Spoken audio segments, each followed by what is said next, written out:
All right, I'm working with Tobin on some of his leash walking stuff because he is a puller.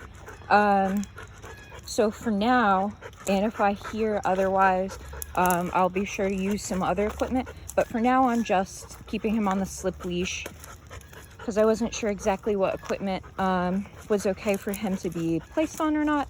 But I'll show you what our routine has been for this little walk here. So I want Tobin to kind of ideally be like where my, yeah, this is like our ideal position right here. He should be facing forward at attention and in line with my feet. Let's go. So anytime that's not what I'm seeing, I'm giving little tugs, little pops rather, on the slip leash. And it works best when it's kind of positioned right up behind their ears. So I have to kind of adjust every now and then.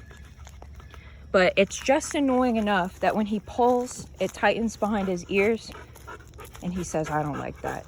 So we're trying to get him to let this leash be slack.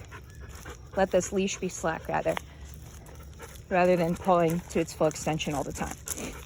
Yes, Tobin, you're getting it.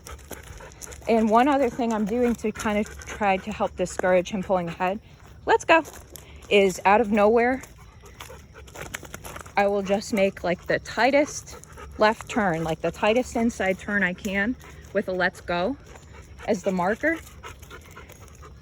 So eventually he'll get annoyed. He'll know, okay, if I'm walking ahead, that means every time she takes a sharp left, yeah, you can really see it in the frame.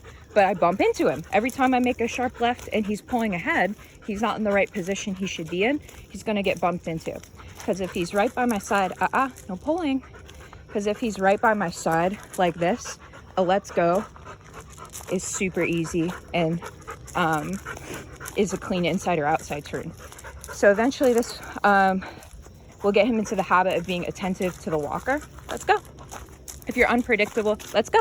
And make lots of silly turns and changes. Your dog will be less likely to predict where you're going. And if the dog is busy predicting where you're going, then the dog is probably going to try to lead you there and pull you there. And that's what Tobin's doing. Let's go. So I want Tobin to think that I am so bad at walking that he needs to keep an eye on me. Let's go. Because I don't know where I'm going. I'm just making lots of left turns, right turns. Let's go. Walking in a big circle. So eventually Tobin will realize, okay, I can't be in charge of this walk because that will mean I'm just getting bumped into the whole time and not having any fun. So if I'm watching the walker and following the walker, then he'll realize he'll have a ton of fun. Another thing too, when he gets overeager, is I'll just stop and slow down for a while. Because when he pulls, it's like he's telling me, I want to get to my destination faster. So when he tells me that, I make sure we get to the destination a little slower. Right, Tobin? Yeah, a little bit of antsiness there. So I'm just slowing it down. Good. Yeah, when I make a stop like this, I won't go again until he's not eager.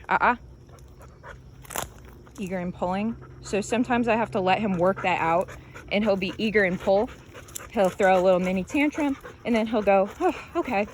And then that's the moment where he kind of settles and goes, oh, okay, have it your way.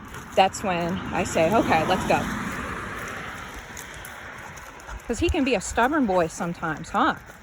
Let's go.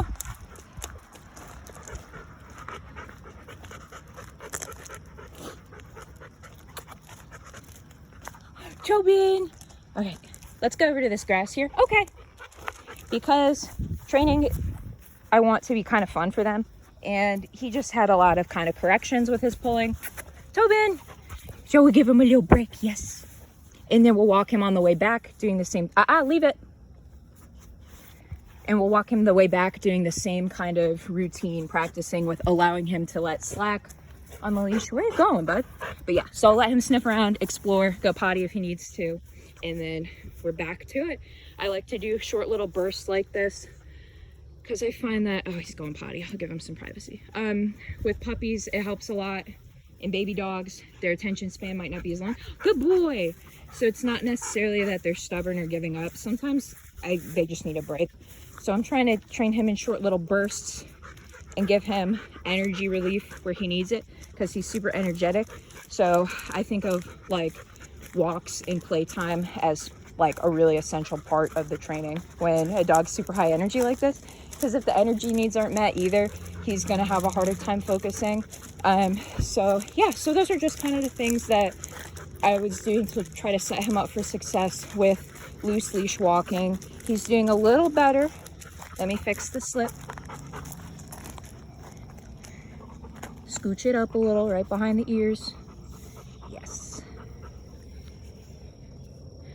And then the amount of correction, this little toggle sets how much.